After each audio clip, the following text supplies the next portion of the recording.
Bien, pues hermanos, vamos ahora a tener la lectura de la palabra de Dios. Vamos a estar meditando de nuevo en el libro del Éxodo, del capítulo 20, en el versículo 14. Ya lo hemos leído la anterior vez, hace unas cuantas semanas ya.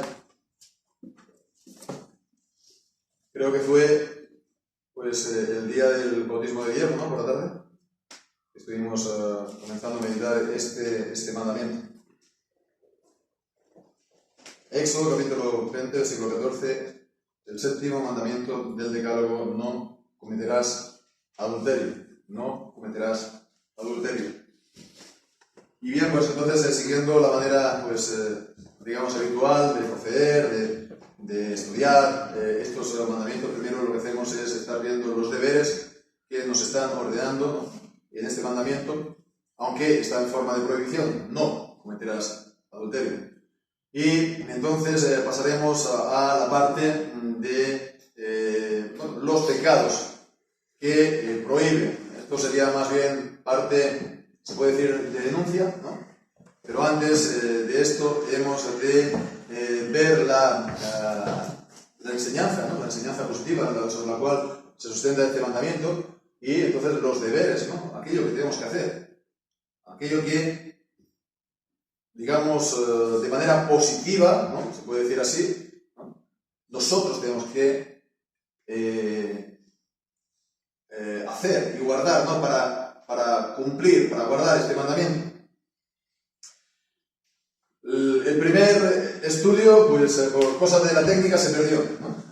Entonces no vamos a poder verlo de nuevo, pero simplemente recordar que estamos introduciendo de manera general este mandamiento. Estamos viendo el principio general, ¿no? De este mandamiento, el deber general, que es el de la pureza, ¿no? Tanto de uno mismo como de los demás, ¿no? En palabra, en comportamiento, en obra, y también la preservación, el guardar, ¿no? Esa pureza, tanto en nosotros como en los demás, ¿no? Todos los esfuerzos, ¿no? Y este es el principio general, ¿no? Y sobre ese principio general, pues todo lo que viene a continuación se puede decir que son subpuntos, ¿no? Se desprenden, ¿vale? Estuvimos viendo también, esa base bíblica de este, digamos, principio general, y sobre todo, ¿qué es esto de la pureza bíblica? Y vimos entonces esa relación que parte de la creación, ¿no? Parte del Génesis mismo, de la creación del hombre y la mujer y del matrimonio, y también, por lo tanto, de esta unión, que es una unión sexual, y juntamente con ese mandamiento de Dios, desde el mismo inicio, desde el mismo origen, de multiplicarse, ¿no? Y de procrear. Entonces, es esta, digamos, relación entre el matrimonio, la procreación y la sexualidad. Esto es lo que hace la pureza. Bien, pues entonces hemos de continuar, ¿no? Viendo lo que decíamos, ¿no? Se puede decir cómo se desgrana esto, cómo se desgrana lo que hemos dicho de ser puros en palabra, en comportamiento, en conducta, en vida, preservando nosotros nuestra pureza y también a los demás. Una responsabilidad para nosotros y para con los demás. Bueno, no cometerás adulterio. Podemos entonces pasar directamente a las palabras de Jesús, el comentario que Jesús hizo, la enseñanza que Jesús hizo en Mateo, capítulo 5, en el Sermón del Monte. Creo que ya también lo tuvimos que leer la última vez. Pero es también la enseñanza en base a este mismo mandamiento.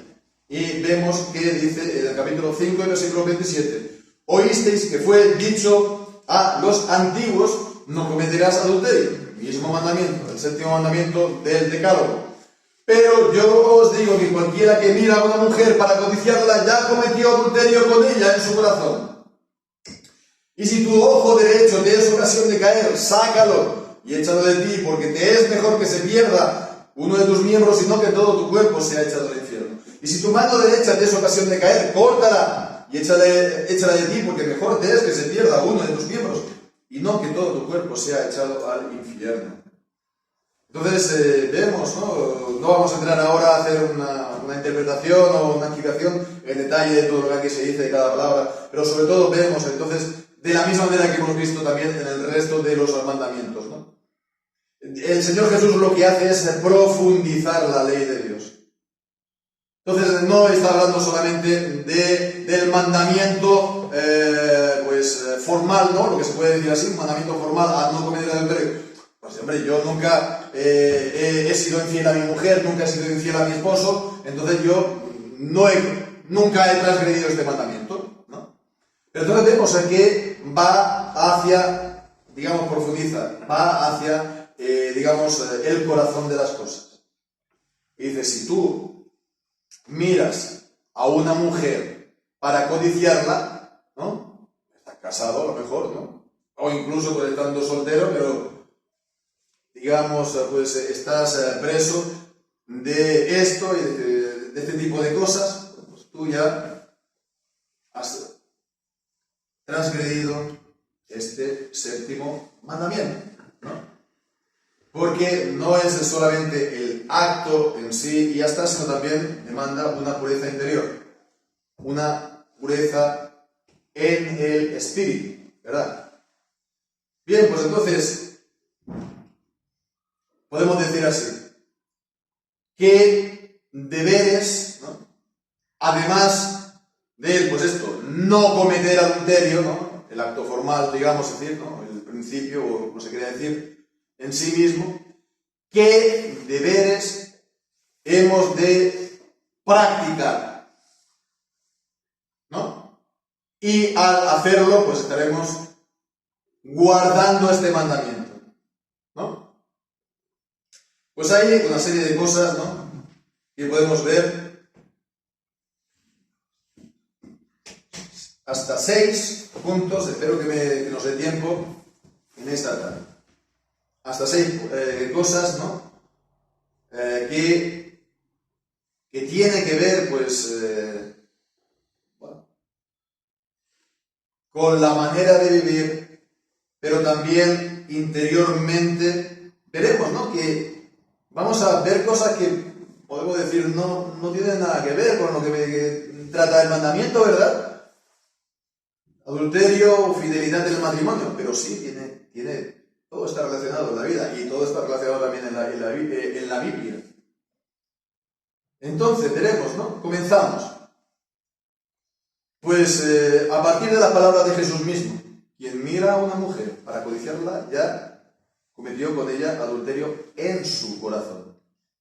Bueno, pues entonces un deber, por lo tanto, podemos comenzar por ahí, es controlar la vista, controlar la mirada, ¿verdad? Controlar la vista, controlar la mirada, o podemos decir también controlar lo que miramos, ¿no? Controlar vista, mirada, lo que vemos. Y tenemos entonces este texto en Job, capítulo 31, versículo 1, que dice, hice pacto con mis ojos, ¿no? De no mirar a ninguna virgen, ¿no? A ninguna joven, como lo tenemos en nuestra Biblia. Hice pacto con mis ojos, sí. ¿Cómo pues había yo de mirar a una virgen? Vemos, aquí hay una resolución firme a no hacerlo, ¿no? Dentro de la tradición, se puede decir, reformada puritana, era muy común esto, de hacer este tipo de resoluciones, incluso pactos, delante del Señor. Hacer una cosa o no hacerlo. Hice pacto con mis ojos, evidentemente con los ojos no hice ningún pacto, es una manera de decirle, hice yo un compromiso firme delante del Señor, ¿no? Incluso mejor en forma de pacto, ¿no? A que eso no lo hiciera. ¿Por qué? Pues porque, Job comprendió, ¿no?, la importancia de la mirada, ¿no? Un coche con el tanque lleno de gasolina va a donde quiere, ¿no? Y con el tanque vacío no va a ninguna parte.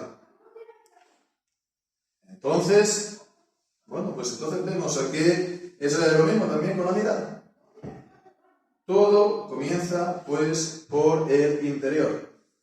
Si en el interior estamos, pues, alimentando todo esto, alimentando ideas, alimentando actitudes, pues lo normal es que eso al final dé de su fruto, ¿no? Es lo que dice también Mateo, ¿no? En el capítulo 15, Jesús mismo, ¿no?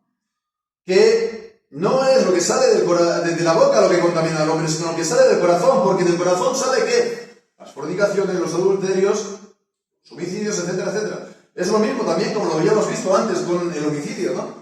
El no matarás. ¿No? Si en nuestro corazón estamos masticando odio, recelo, resentimiento, esto, lo otro, contra los demás, pues es normal que eso pueda dar, o llegado el caso de, este tipo de reacciones o de frutos malos en contra los demás. Pues es lo mismo si uno se está llenando el interior de porquería, pues ¿qué es lo que va a dar de eso de sí? Entonces, la importancia, ¿no? No solamente de, pues esto, de estar controlándose, ¿no? Controlar la mirada, y ya no solamente a chicas o chicos, ¿no? Sino incluso hoy en día, y no quiero tampoco hacer demasiada insistencia en esto. Todos sabemos lo que ocurre hoy en día, y todos sabemos lo que ocurre con los medios de comunicación, ¿no? Hoy en día. Y no creo que sea necesario hablar mucho de esto, ni creo que sea necesario incidir mucho en esto. Y creo que, no diciendo nada, lo entendemos todo. Todos nos tenemos que ceñir los lomos en esto también, hacer pacto con la mirada. Todos sabemos el tremendo problema que esto significa hoy en día y sobre todo en la juventud. Bueno, pues esto no tiene, como solución no tiene nada de mágico, ¿no? El principio está claro, no se tiene que hacer, por lo tanto, no lo hagas, no lo hagas. Y dice, bueno, es que es superior a mí. Y hablan también mucho de adicción, ¿no? Bueno, pues una adicción, evidentemente, es algo grave, por un lado, y es algo también profundo. Y para reparar esto, pues se tienen que a lo mejor también reparar muchas otras cosas, porque esto tiene unas bases, ¿no? Pues muy, a lo mejor, profundas en la vida. Una adicción a esto, a cualquier otra cosa, ¿qué significa? Una falta de dominio propio, ¿verdad? Una falta de dominio propio en la vida, en general. Bueno, pues entonces, ahí también se tiene que decidir. Y esta sería entonces la segunda cosa, el segundo punto que se tiene que hacer, ¿no? Tenemos que hacer insistencia, sobre todo, al dominio propio de nuestras personas, que la marca de nuestro carácter y de nuestra vida sea dominio propio. Eso significa ser personas retenidas en todo, retenidas en la manera de hablar, en el número de palabras que habla, en el número de comida, ¿no? La cantidad de comida que uno come. Uno come, es que no tengo rienda, no tengo. Claro, es lo mismo. Lo único que pasa es que es sentado a la mesa. O lo mismo también, el beber, ¿no? ¿Cuál es el problema del alcoholismo? Pues el mismo, una falta de control de dominio propio. Y el dominio propio vemos que es un valor muy importante en la palabra de Dios. Fijémonos que, en el Nuevo Testamento el apóstol Pablo estuvo aquí predicando en Hechos capítulo 24, el Evangelio a unos gentiles paganos. Félix dice en el capítulo 24 de Hechos, versículo 24-25, entonces algunos días viniendo Félix con Drusila, su mujer que era judía, llamó a Pablo, y oyó él acerca de la fe que es en Cristo, y disertando él de la justicia y de la templanza y del juicio venidero. En nuestra versión no se ha retocado la palabra templanza porque creemos que se entiende, ¿no? Templanza es tener aguante, tener dominio propio. La Reina Valera 60 se cambió a dominio propio. Y así, templanza lo encontramos también en las epístolas pastorales, que ha de ser una de las características también de los ministros, de los ancianos, de los pastores, ¿no? Alguien que tenga templanza y dominio propio, ¿no? Entonces, tiene que ser alguien, pues, comedido. Tiene que ser alguien que tenga el corazón en la mano, que cuando se siente a comer con alguien, a todo el mundo, una comida buena le apetece, pero que, como dice el proverbio, que se ponga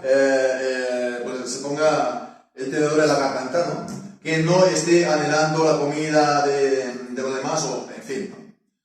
Es algo muy importante. Y son por esas pequeñas cosas que se comienzan las cosas y que se comienzan también a corregir las cosas. ¿Verdad? Fijémonos, ya llegaremos a esto, si Dios quiere, en la siguiente pregunta del Catecismo Mayor de Westminster, que empezamos en el 137 o por ahí. La siguiente, entonces, cuando denuncia los pecados, ¿no?, de este séptimo mandamiento, ¿sabéis cuáles pecados está denunciando? En este mandamiento. En este séptimo mandamiento. La borrachera, la glotonería. Es decir, vemos en la profunda psicología de los autores de Westminster, ¿no? Y de la Biblia, ¿no? Y de la Biblia.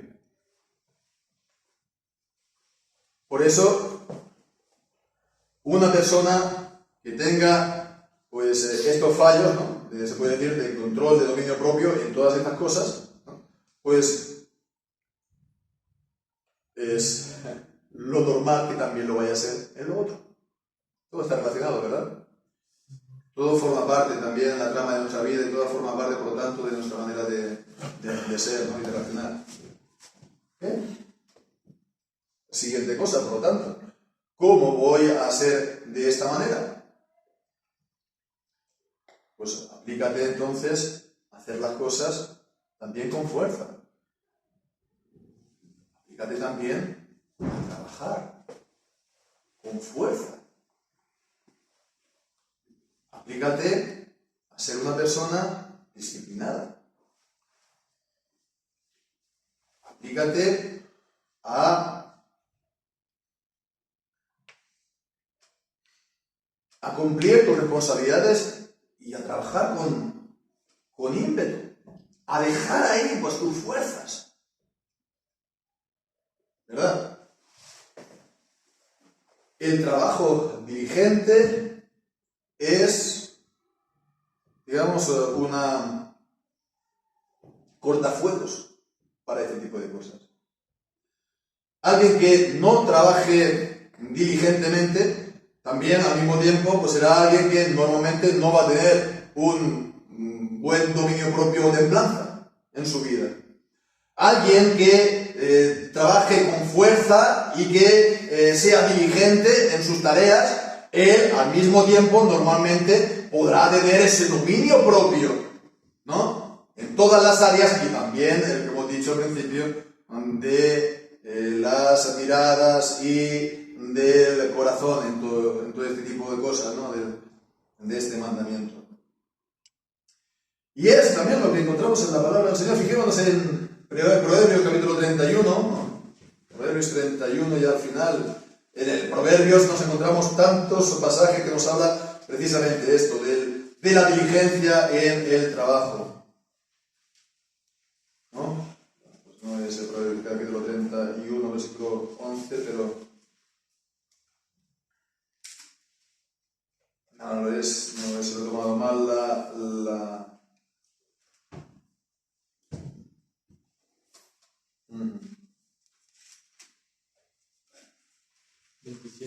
27 capítulo 11 podría ser. 27 capítulo 11. 31 versículo 27. Podría ser, ¿qué dice? Y vigila los caminos de su casa, no come pan de balde. Bueno, aquí está hablando de la mujer fuerte. Bueno, en todo caso, podríamos hablar de muchos otros textos, ¿no? El que es, ¿has visto hombre diligente en su trabajo? Dice, no me acuerdo, la cita exacta, dice, delante de reyes estará, no estará debajo de los juntamente con los de baja suerte, los de baja condición, ¿no? Habla también de aquellos que están comiendo y que se cansan aún de llevarse el plato a la boca, ¿no? Y bueno, pues incluso aquí en el capítulo 31 vemos la diligencia de la mujer fuerte que se levanta incluso antes de noche, ¿no? Para preparar bien sus cosas durante el día. Vemos, es una marca de carácter. Es una marca de carácter. Y una persona así, pues evidentemente, ¿no? Sí, también el 27-28 decía así. Se levantan sus hijos, la llaman bienaventurada y su marido también la alaba. Pues este es, digamos, las cosas en las que uno se tiene que centrar para rehuir este tipo de cosas. Esto es lo que hace que nuestro interior sea fuerte, ¿no? Porque nuestra vida va bien. Si flaqueamos en todas estas cosas, flaqueamos también en todo lo demás. Bien, pues por supuesto, a tener todo esto en cuenta. Y podemos hablar ahora también de dos asuntos importantes para acabar de ver los deberes, ¿no? Acerca de este mandamiento, aunque todavía queda por ver la importancia del matrimonio, y esto ya lo dejamos para la próxima vez, ¿no? Que podamos hablar, ¿no? Seguramente el domingo que viene por la tarde. Pero hay dos puntos más. Esto es en relación, juntamente, esto que voy a decir ahora es en relación también con todas las demás cosas de la vida, ¿no? Pero especialmente en este mandamiento, en este asunto que tratamos, ¿no? De la pureza sexual, que es las compañías que uno tiene. Y esto especialmente cuando uno es joven, a lo mejor cuando uno es adolescente, cuando uno está antes de casarse, ¿no? ¿Qué compañías tiene uno? ¿Qué amistades tiene uno, ¿no? Bueno, pues si son unas amistades, malas amistades, ¿no?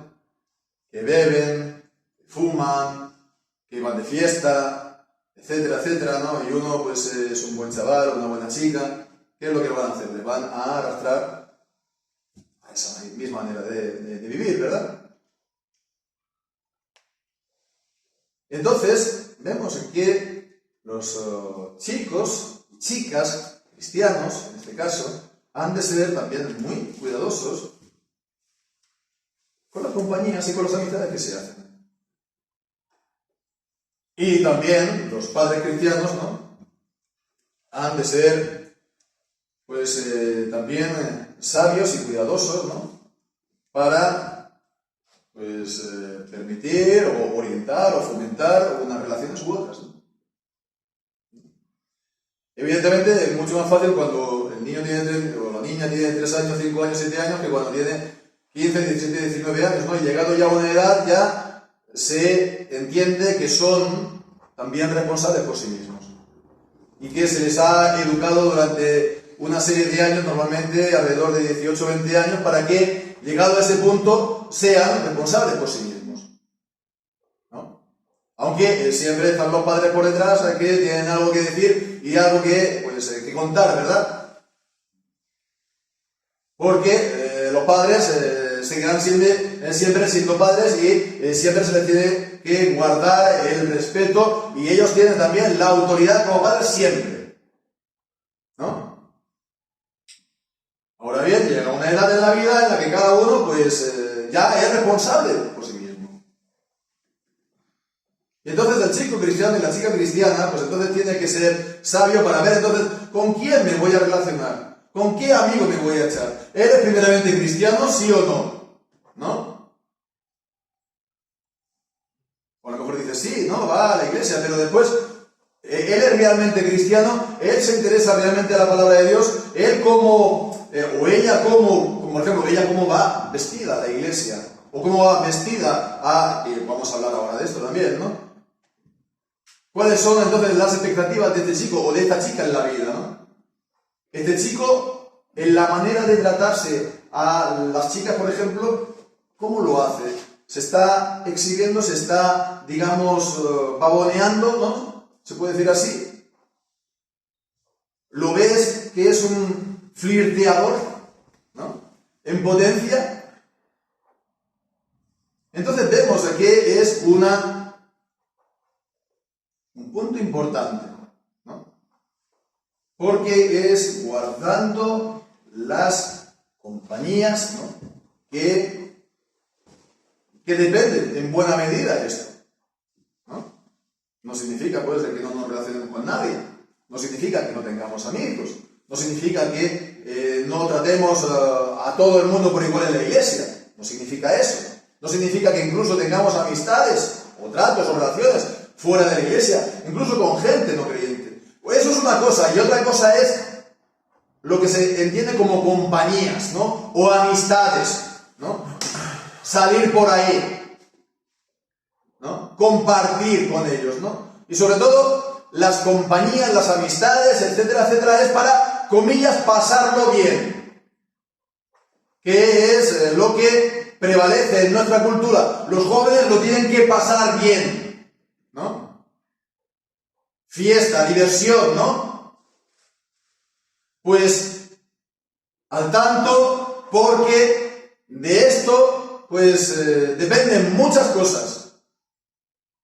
Y bueno, pues, de esto nos habla también la palabra de Dios.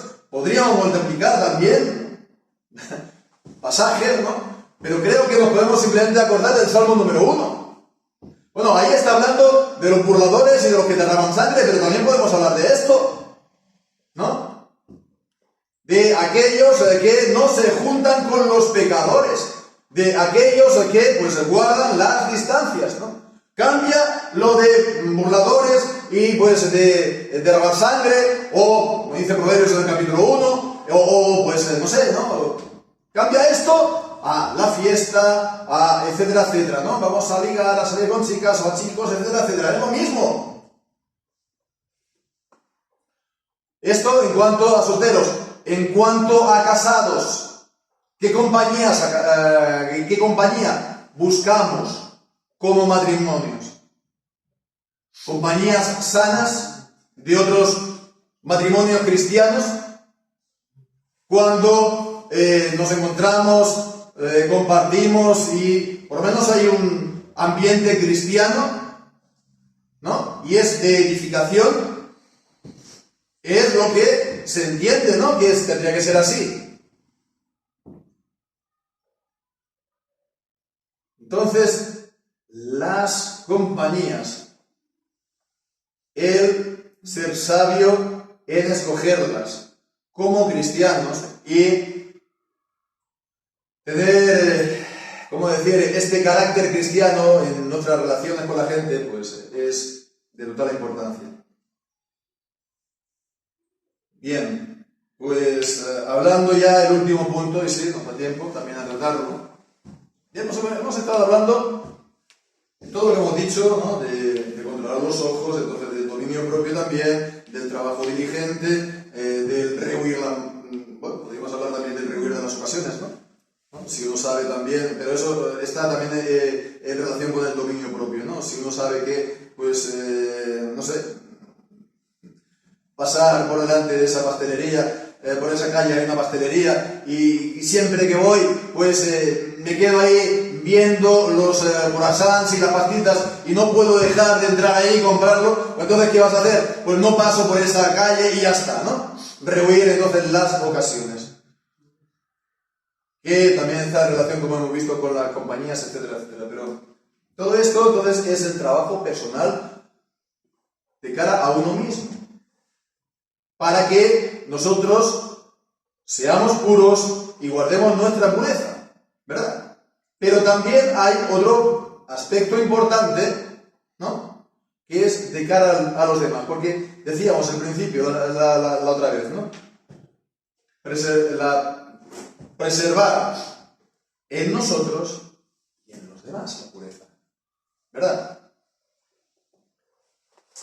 Entonces, por una parte, como Job, uno puede hacer pacto con sus ojos para no mirar a una virgen o una chica joven.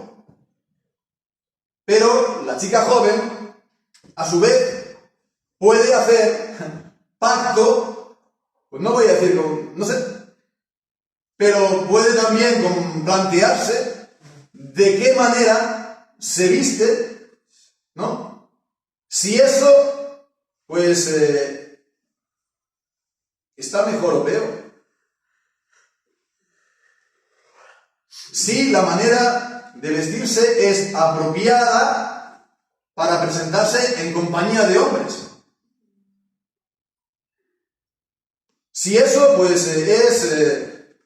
si uno se viste de una manera, digamos, no para lucir su belleza, ¿no? No para exhibir todo su cuerpo, simplemente, pues, para poder estar bien, normal, en sociedad, entre hombres y también entre otras mujeres, para que no se establezcan relaciones raras, ni relaciones, ni piques, ni rivalidades entre mujeres, ¿no?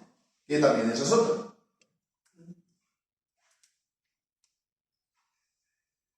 Y eso es también entonces una manera como se transgrede este mandamiento. Bueno, ya hablaremos cuando lleguemos a las transgresiones y los pecados, ¿no? Pero ese es el deber, por lo tanto, de las mujeres, ¿no? Y de los hombres también, por otra parte. La modestia cristiana, ¿no? Dicen, ¿no? La modestia del vestir, ¿no? El no exhibirse, el no ser sensual, el no ser provocativa.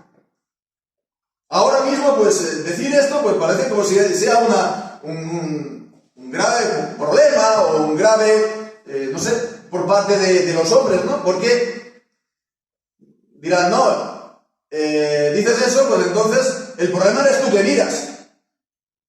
O el problema sois vosotros los hombres que miras. Sí, por supuesto, el problema es nuestro, ¿no? Pero entonces tú, ¿por qué te pones así? ¿Para que te miren o para pasar desapercibida? No. Es el discurso ahora de las feministas y de los hombres que apoyan el feminismo también, ¿no? Si la mujer, pues, se viste provocativamente y el hombre, pues, no sé, le dice cualquier cosa bonita o se le quede mirando, entonces el problema es del hombre. Por supuesto que el problema es del hombre, pero es que antes el problema es de la mujer que se ha vestido así. Si la mujer fuera vestida normal y es el hombre que lo hace, el único culpable es el hombre.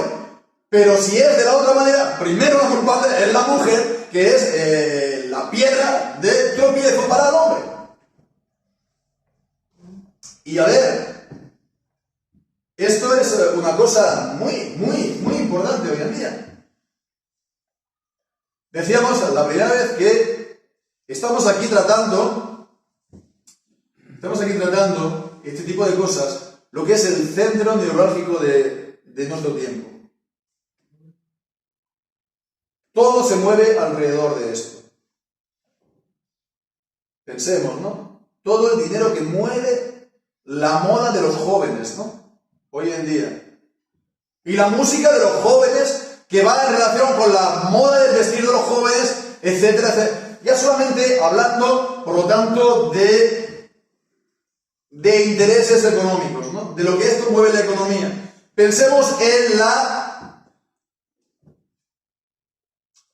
en el poder político. Cómo se han establecido unos patrones y unas censuras, ¿no? Según las cuales, por ejemplo, decir que la homosexualidad es pecado, te pueden meter en la cárcel o te pueden embargar bienes.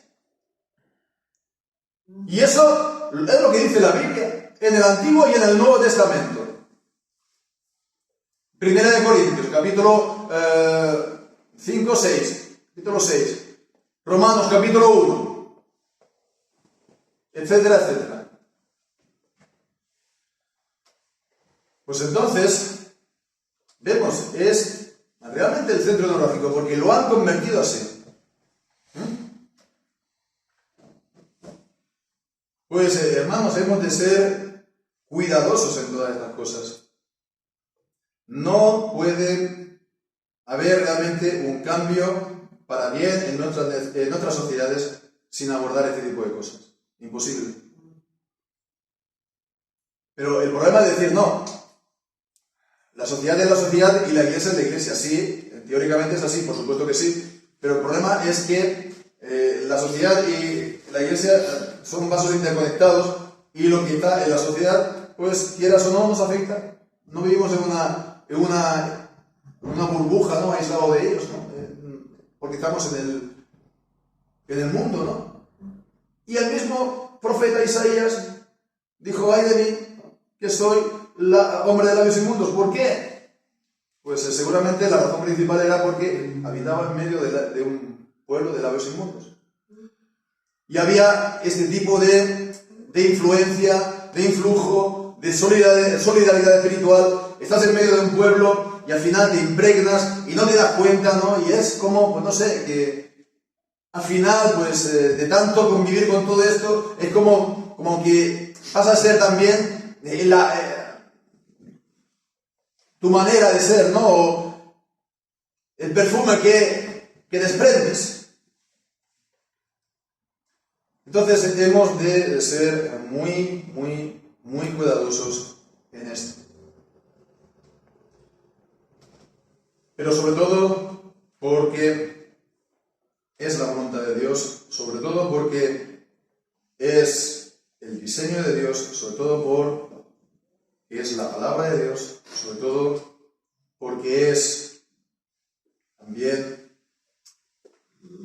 entonces, la manera que nosotros tenemos de honrar a nuestro Señor, ¿no? Si me amáis, guardaréis mis mandamientos, o guardad mis mandamientos, en Juan, dice el Señor. Por causa de Dios, para honrarlo a Él. Y por último, pues, para nosotros, para nuestro propio bien. Para nuestro propio bien. Hemos de amar a Dios por encima de todas las cosas y al prójimo como a nosotros mismos. Con lo cual, hemos de amarnos a nosotros mismos y hemos de hacernos bien. Y sin duda, para nosotros, el guardar los mandamientos de Dios es el bien. Y guardar estos mandamientos en particular es el bien. Y esto nos preserva de muchos males. Fijémonos cuántas canciones hay de los chicos jóvenes que están diciendo, que están cantando, que están lamentándose, que están llorando de ese amor roto, ¿no? ¿Por qué eso? ¿Por qué eso es así? Puede ser porque se ha pasado ya completamente por alto los mandamientos de Dios, porque la impureza sexual, la inmoralidad sexual, la fornicación está a la orden del día, ¿no? A la orden del día. Y bueno, pues el pecado pasa factura siempre. Uno quiere pues ser guardado en el interior, en su corazón, en su espíritu. Pues se ha de guardar particularmente de este pecado. 1 Corintios dice que todo pecado, ¿no?, ya está fuera del cuerpo, pero el que fornica peca contra sí mismo cuerpo, porque esa unión, esa unidad que se hay, ¿no?, en la relación, en el acto, con otro hombre, otra mujer, pues es una unidad como si fuera una sola carne, de un solo espíritu. Pues entonces eso trae, sí o sí, consecuencias. Por eso tenemos nuestros jóvenes a una edad cada vez más y más joven, ¿no?, completamente con el interior desgarrado. Y por eso los políticos que están promoviendo, como ellos dicen, ¿no?, las relaciones sexuales de los niños, lo único que merecen es cárcel. Es cárcel. Cárcel por estar alentando y promoviendo la perversión de menores, que ha sido un delito toda la Biblia. Cárcel para ellos. Cárcel para ellos. Cárcel para ellos, se llame como se llame. Y si no es hoy, y si no es dentro de un mes, si no es dentro de un año, tranquilos, que llegará. Habrá cárcel para ellos. Y llegará el momento que habrá cárcel para ellos. Aunque sea la cárcel de estar en el infierno para toda la eternidad sin poder salir de allí. Habrá cárcel para ellos. Pero esto que están haciendo no les va a salir gratis. Porque es desgarrar a los niños en su más tierna infancia.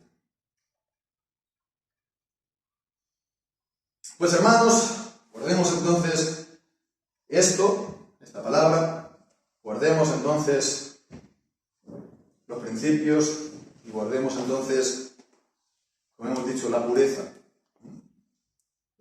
nuestra, hagamos todos los esfuerzos posibles y también de cara a los demás, ¿no? Como hemos visto, que seamos de esta manera, pues, para bendición y para edificación de toda la gente que está a nuestro alrededor. Pues que dice el Señor bendiga su palabra.